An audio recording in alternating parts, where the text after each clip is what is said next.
Okay, let's find pictures of communism for my thing. Which is? Okay, ooh, that one's cool. That one's funny. Wait. God damn it. Just do people even know what communism is?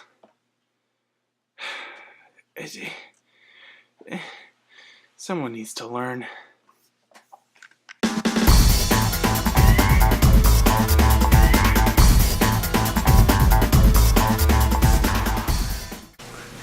When we look at global history, we look at historical reference points. So these are points or eras in time that historians have really organized throughout a timeline in contemporary world history. The first one we have is domination of the industrial societies, and then we have the world wars, we have the Cold War and the emergence of the Third World, and then we have the last one, which is the global village, which we are living in now.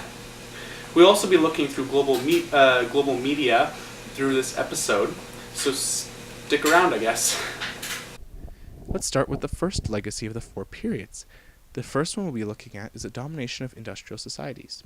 To summarize this period in time is much like this. At the turn of the 20th century, big empires that were technologically advanced had big industries that dominated the entire global market. This led to a lot of tension as the big powers got together in a who can do better than who type of conflict. This eventually led to the start of World War I. The scientific legacy that this period entails is that of new beginnings in the industry world. With new scientific breakthroughs like Einstein's relativity theory, and things such as the Paris World Fair displayed new ideas and new ways of getting through life with ease, almost like a golden age for new inventions. The cultural legacy it left was that there were more rivalries now between the European nations. And now that the empires grew bigger, the worse the living conditions were for the population. It was a period of hard work for the population and a lot of tension between states and people. Next we have the World War era. The World War era can briefly be summarized by a bunch of tensions and conflicts going out through the entirety of Europe, destroying many big empires. That was a result of what happened in the domination of industrial societies. See, when the big empires got together and they wanted to prove who's better, it ended with the Archduke Franz Ferdinand of Austria-Hungary being assassinated, which eventually led to World War I.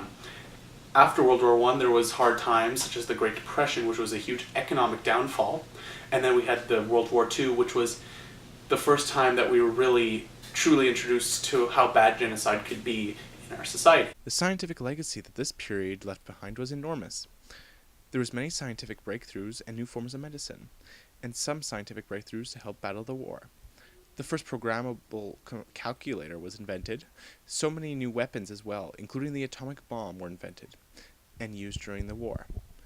Culturally, this period was marked by mass consumption during an era like the Roaring '20s, but also was marked by the Great Depression, which was a terrible economic downfall all around the world. And with the terrible world wars, many civilians died in casualties or fighting in the war in general. Next we have the Cold War and the emergence of the Third World. This period can be described as a war that was never fought. Well, in a way it was fought, but never fought with guns and missiles like it should have played out to be. The Cold War was a result of World War II in a way where all the European nations were destroyed and were in catastrophe after the big battle that was World War II. When we go on to the Cold Era War, we see two superpowers, not superheroes, emerge, which is US and Russia. Together they did not like each other, as one was a capitalist and one was a communist. That obviously, as you know, did not go well together at all. There was huge scientific advancements during this period. Events such as the moon landing, the first person space, and new military weapons were created were just a few things done in this era. Both countries competed in everything, from hockey, basketball, music, film, and technological advancements, which made this one of the most scientific advancement periods due to the constant battles of who can do better than who between communist Russia and capitalist America. Culturally, this period saw a new spark in modern music, with the British invasion and the Beatles, and transportation becoming easier because people are now going to concerts, film, and social events. The market for arts also grew incredibly high, and the music and movies that were made that day have a huge impact on our society today. We'll be talking about is the global village. This is the one that we are in actually right now in the present. This one can be defined by technological advancement or interconnectedness around the world, and the world getting smaller because of advancements in technology such as your iPhone, or this camera in fact is a technological advancement. We're living in a world that we can connect to people from Paris to nowhere, Alabama, and and we are revolutionizing it right now at this exact moment. The reason why we have this is actually because we are more of a Western society now, ever since the end of the Cold War, which was war between capitalists, communists, or West versus East. Now we're more of a Western side, and the Western side really liked progress, and we have more technological advancements and more free market to have that scientific progress. The scientific legacy we have so far in this age is the creation of the internet, which has globally connected the entire world with social media. New ways of transports like drones and faster trains have also been produced. All technology keeps on growing through this period and has not seemed to stop. Culturally, we see new films and new music such as modern rock and rap that are becoming increasingly popular. We've been culturally divided, though, between the Western civilization and the rest of the world. So culturally, the Western side has more of a first world stance, and the rest of the world is either economically emerging or not so developed. Now we're on to global media. Since the 21st century, there has been many new forms of media and more ways of getting the news around. See, with global media, we're talking about media itself, which is someone who has information and decides to message it on to the recipient of the message. So when we're talking about the media, everything that displays or says a message to someone else is a form of media. And since with the new technology that we have and the internet, there's many more ways to have the media present in our society.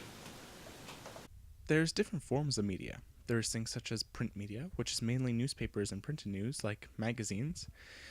These have become increasingly unpopular with the creation of internet, though. There is television, which we North Americans watch on average almost 2 hours a day. There's as many channels nowadays, and a lot of report the same news, but with a different perspective, such as Fox News, who openly campaigns against Obama, while NBC has remained more neutral in politics. There's also the radio, which unless it is a pre-record cannot be undone. The news said on the radio remains that way, as whatever is said by the host cannot be changed. Radios are not becoming that increasingly unpopular, as radios in cars have been ever so popular nowadays. Then there's the internet and social media. That is the most untrusty source out of all of the other forms of media. You can find fake articles, fake news, and fake identities on the internet, but it doesn't mean it is all untrue. There's still some safe sources on the internet. You just have to be careful on what sources you are getting. There are many challenges that the media have to face. See, some states disapprove of the media at this time, as they think that they're giving out the wrong image of their country, which could be very bad for them. But they go to extreme measures to get rid of the media as well. But there's also challenges in our society, like fake news and fake articles that show that not everything we read is real. That is a problem that the media has to face because they have to show that their information is valid over others. There are many organizations actually to help the media, like Reporters Without Borders is a huge NGO that helps with the people in the media going to foreign countries so they're not killed or tortured like you see on the news now. That would be the fall of the Berlin Wall in 1989. I messed that up. Okay. Not at all. They battled in a lot of battles. Okay. The culturally, I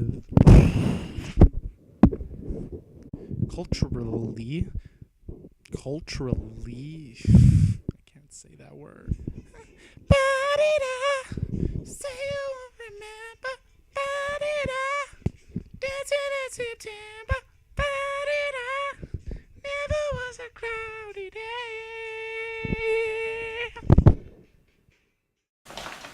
So that's it for chapter 1. I hope you liked it. We'll be continuing hopefully sometime this week with part 1 of Power, and hopefully this week as well part 2 of Power, and I will be getting through all 4 main subjects in Contempt. So thank you very much. Like if you like it, comment if you like it or dislike it, and tell me what I need to change, and hopefully you guys can study off of this. Thank you.